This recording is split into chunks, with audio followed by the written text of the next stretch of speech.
Salut les gars, j'espère que vous allez très bien les gars, moi je vais bien. C'est la reprise de la Liga les gars, on retrouve le fameux Flickball les gars. Et ça fait du bien les gars. Reprise de la Liga, première journée, Barça-Mallorca.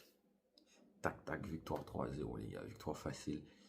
On va, on va parler un petit peu de contexte les gars, c'était un peu particulier parce que avant le début du match, le Barça est annoncé avec le troisième équipement de la saison dernière. Raison, Mallorca un short. Ils ont des shorts qui se rapprochent des deux shorts du Barça de cette saison, que ce soit l'équipement domicile qu'extérieur. Il faut savoir que les équipes, généralement, pour éviter cela, elles ont trois équipements. Le troisième équipement du Barça n'a pas encore été annoncé, ce qui arrive souvent chez certains clubs. Donc on attend l'annonce, etc. pour éviter que ça arrive. Après, ce qui m'a fait rire, c'est que le Barça, ils ont été capables de jouer un match de pré-saison contre un club asiatique qui avait un maillot quasiment le même. Mais pour une histoire de short, on est obligé de jouer avec des maillots de la saison dernière. Mais bon, c'est un détail. Ce qui compte, c'est le match, même si ça nous a rappelé des mauvais souvenirs. Même si, bien sûr, il y a eu des fans qui sont là pour critiquer la direction actuelle, qui n'a pas hésité à rebondir sur ce point-là, parce que bon, on sait, hein, toute chose est bonne à prendre pour critiquer, pour voilà. Donc, le match commence, on est à Mallorca. Dès la deuxième minute de jeu, première touche de balle de qui vous savez, Lamine Yamal, mais ce qu'il lui a fait au défenseur, mon Dieu, mais c'est quoi cette folie? Ce qu'il lui a fait à Morica, mais les gars, non, et là ça commence fort. Là tu te dis, on est sur quelque chose qui va être diabolique. Et deuxième touche de balle, on est aussi sur quelque chose d'énorme. Et troisième ballon, bah, Sank pourra finir but 1-0. Il faut savoir que Mallorca n'existe pas dans ce match. Donc, à aucun moment, il y a un match où tu te dis que Mallorca va faire quelque chose. Donc, il y a 1-0, le Barça le joue, le Barça déroule, Yamal est trop fort, Rafinha et tout, ça va trop vite.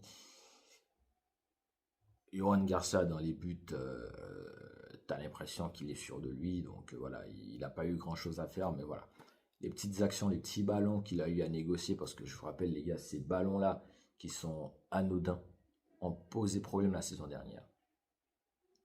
La saison dernière, dans mes souvenirs, on avait des ballons comme ça, où ça a été problématique, où tu avais l'impression qu'il y avait une sortie facile à faire, que ce soit pour pardon, que ce soit pour Iñaki Peña ou même Tech, ça s'est pas bien passé les gars à chaque fois. Donc, c'est important d'avoir un gardien qui en fait ce genre de ballon, il les négocie correctement, quoi. Il les négocie comme il faut. Donc voilà. Ensuite, les gars, action assez drôle. T'as une frappe de Lamine Yamal. T'as le défenseur de Mayol qui. Après, on va pas se chamailler 50 heures pour savoir, oui, est-ce qu'il a fait exprès, est-ce qu'il a vraiment eu mal, parce que bon, je suis pas. Même un médecin à vue d'œil peut pas te dire, mais en fait, est-ce que le mec il a mal, quoi? Est-ce qu'il a eu mal juste en regardant, tu vois? Mais on peut quand même se parler, on peut quand même se dire des choses, on peut quand même dire, mais vu la vitesse de la frappe, c'est une frappe qui est ratée, la frappe elle est mordue, le mec il la prend pas non plus plein visage, il la prend, c'est comme si c'était un centre et il mettait sa tête, quoi. Donc, et le mec il roule par terre, genre. Il voit que l'arbitre met le sifflet dans sa bouche, donc ils se disent, bah, je reste par terre, je me lève pas. Parce que s'il voit que je me lève pas, je vais siffler.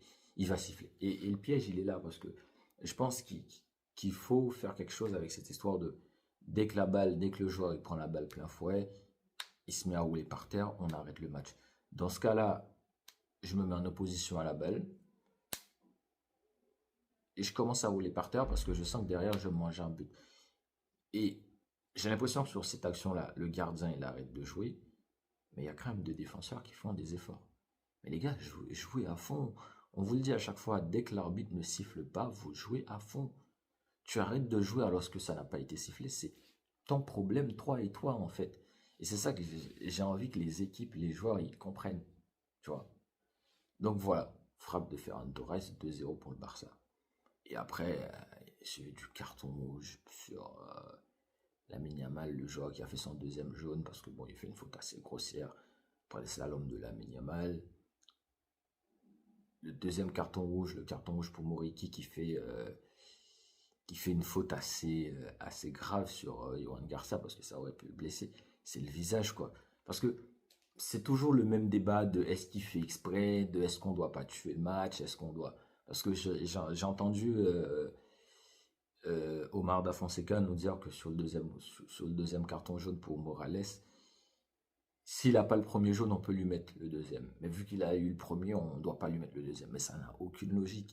Je sais que il y a des arbitres qui le font. Il y a des gens qui pensent que c'est normal. Mais en fait, dans la réalité, dans le fait, ça n'a aucune logique. Parce que tu ne peux pas décider de dire je te mets pas un jaune juste parce que ça va te donner un rouge. Il suffit de savoir si tu mérites ou pas le carton jaune. Le débat, il doit être là. Le débat, il doit être est-ce que le joueur de Mallorca, il a mérité son carton jaune, son deuxième carton jaune? Oui, il a fait une faute grave sur un joueur qui va droit au but. C'est une faute, mais vraiment d'anti-jeu. Bah, il mérite son carton jaune, c'est tout. Deuxième jaune, carton rouge. Pareil pour Moriki. Moriki, je suis désolé. Après, c'est toujours la même histoire, hein. Tu mets pas de carton rouge à Moriki, tu lui mets un jaune. Je crie pas vraiment au scandale. Pareil pour Morales, tu lui mets pas le deuxième jaune tout de suite. Je crie pas tout de suite au scandale. Après, s'il en fait trois comme ça et à aucun moment tu lui mets le jaune et que vraiment c'est une faute où le carton jaune il est limite foncé et tu lui mets pas, là je crie au scandale. Mais là les gars, non, je suis désolé. Je suis désolé. Moriki, il est, on n'a pas besoin de savoir s'il a fait exprès ou s'il n'a pas fait exprès. On a juste besoin de savoir est-ce que à l'instant T, sa faute est dangereuse? Est-ce que sa faute met en cause l'intégrité physique du gardien? Parce que c'est ça le carton rouge, c'est quand tu fais une faute qui met en cause l'intégrité physique de l'adversaire. Et c'est clairement ça, parce que le pied il est levé.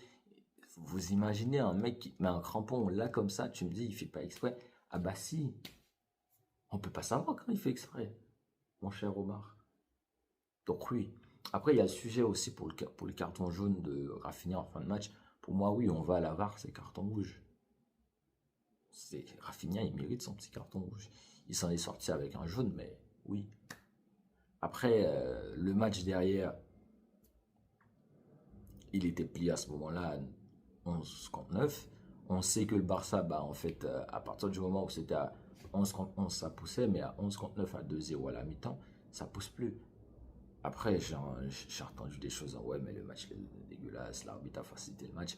Les gars, ça fait partie du jeu. Tu prends deux cartons rouges, le match il est plié, bah il est plié. Il est plié, c'est comme ça. Moi, j'aurais voulu voir un beau match, j'aurais voulu voir Lamine Yamal faire ce qu'il sait faire pendant 90 minutes. J'aurais voulu voir Rafinha, j'aurais voulu voir une équipe, l'équipe kamikaze d'Hansi Flick comme on la connaît, mais on ne pouvait pas parce que bah faut être pragmatique. C'était des 3 points à prendre. Les 3 points ont été gagnés facilement dès le début de la rencontre, j'ai envie de dire dès la 30e minute de jeu. Bah écoute mon gars, tu prends tes 3 points et c'est fini. Tu fais pas d'effort. Tu gardes de l'énergie pour les échéances à venir. Parce que oui, il y a le côté facilité, il ne faut pas rentrer dans la facilité. Mais ça, tu bosses après. Il y a d'autres matchs. Ce match-là, si tu peux en prendre 3 points, tu en prends. Et on sait à quel point ça a jamais été facile d'aller jouer à Majorque. Donc, les gars, voilà. Sinon, deuxième mi-temps, ça déroule. Il y a eu des occasions. Il y a eu la frappe de Dani Olmo sur le poteau. Il y a eu Rafinha, deux frappes petit filet extérieur. Donc il y a eu des choses quand même en deuxième mi-temps. C'est une équipe qui jouait facile. Une équipe qui jouait en mode on fait pas de conneries, on reste attentif. Mais on part du principe que le match il est plié à 2-0 à 9 contre 11. Et on n'a pas besoin d'appuyer sur l'accélérateur. Et on a vu que ce Barça-là, dès que ça appuie sur l'accélérateur, comment ça fait mal. Dès que tu as eu des 1-2 entre Koundé et Yamal, on a vu à quel point ça va vite. Donc, moi, j'ai pas d'inquiétude à me faire. Ces histoires d'occasions ratées, que voilà, il y a eu trop de ballons, il y a eu la frappe Ferran Torres où il aurait fait une passe appuyée sur Rafinha, etc.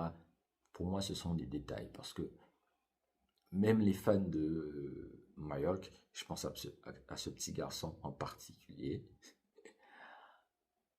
À partir de la mi-temps, il savait que le match était plié. Il savait que le match était plié. Ce petit garçon qu'on voit dans les tribunes en train de pleurer, et il fait des gestes en mode, mais pourquoi il lui a mis? Parce qu'il sait que c'est plié, les gars, c'est plié, c'est fini. Qu'est-ce que tu veux faire avec ça?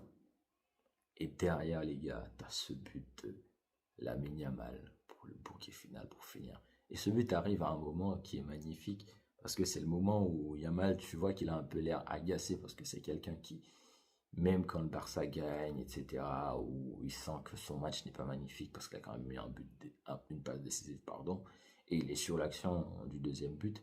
Donc, il fait un bon match. Mais en fait, c'est quelqu'un, des fois, il sent que sur son échelle à lui, bah, il fait pas un bon match. Et je pense qu'il était un peu agacé parce qu'il y a un peu des fautes d'humeur, des petites poussades, etc. Et là, il a un accrochage avec un joueur de Mallorca. Et là, tu as tout le public qui est en train de le siffler sur la prise de balle. Et derrière, les gars, ce qui vient, la feinte, les crochets, la frappe dans la lucarne. Non mais qu'est-ce que tu fais, gamin? Qui es-tu, gamin? Qui es-tu, sale gosse? Non, mais les gars, c'est fou. C'est fou. C'est fou de retrouver cette équipe. C'est fou de voir à quel point c'est fort. C'est fou de voir à quel point ça va vite. Et c'est fou de voir à quel point. Parce que il faut savoir qu'aujourd'hui, ce qu'on a vu, c'est même pas le quart du niveau de cette équipe, hein. Parce que cette équipe n'a pas forcé. On n'a pas appuyé sur l'accélérateur. On a vu Rashford rentrer à un moment où le match était plié. Son entrée, je peux pas dire, c'était pas bien. On n'a pas commencé le match avec Koundé parce que Koundé, faut en parler depuis quelques jours. J'ai l'impression que ça va pas, mais personne n'en parle, personne ne sait ce qui se passe. Donc, on est là, on attend, on écoute, on espère avoir des informations sur ce qui se passe avec Jules Koundé, qui rentre quand même en deuxième mi-temps. Donc, les gars, c'est pas encore cette équipe. Enfin, j'ai vu des choses en première mi-temps, je me suis dit, mais merde, comment ils vont faire pour défendre contre ça, contre Lamine Yamal, parce que quand je vois Molika, ce qu'il a subi aujourd'hui, mais comment tu défends contre ça? Pedri au milieu de terrain, Rafinha qui maintenant, j'ai l'impression qu'il, depuis la dernière année avec Xavi, de mois en mois, il rajoute des choses à sa palette. Et je me dis, mais tu vas faire quoi contre ça? Et surtout, si derrière, tu as un Lewandowski qui, selon les dires, a eu une préparation physique magnifique. T'as Bernal qui va revenir, t'as Casado qui revient petit à petit. Qu'est-ce que tu vas faire contre ça? Qu'est-ce que tu vas faire? Et surtout que tu as un gardien qui donne l'impression qu'il a cette assurance-là dans sa prise de balle, dans ses interventions, parce que je l'ai vu faire pas mal d'interventions de la tête, sortir, etc. Même à un moment, il met une passe en profondeur. Je me dis, mais c'est quoi ça? Je me dis, mais il est pas ridicule, balle au pied, le pélo. Hein? Vous avez vu ou pas? Je me dis, mais il est très très intéressant, balle au pied en plus. Parce que si sa lecture des actions elle est bonne, il est intéressant balle au pied, et il peut te sortir des parades, et il est fort sur sa ligne, t'as le gardien enfin. T'as enfin le gardien pour gagner la Ligue des Champions, les gars. Franchement, c'est ça qu'on attend depuis 10 ans. Et bon, on a attendu 10 ans, on peut attendre fin du mois de mai, et célébrer tout ça ensemble, les gars. Franchement, Visca Barça et Visca Catalunya.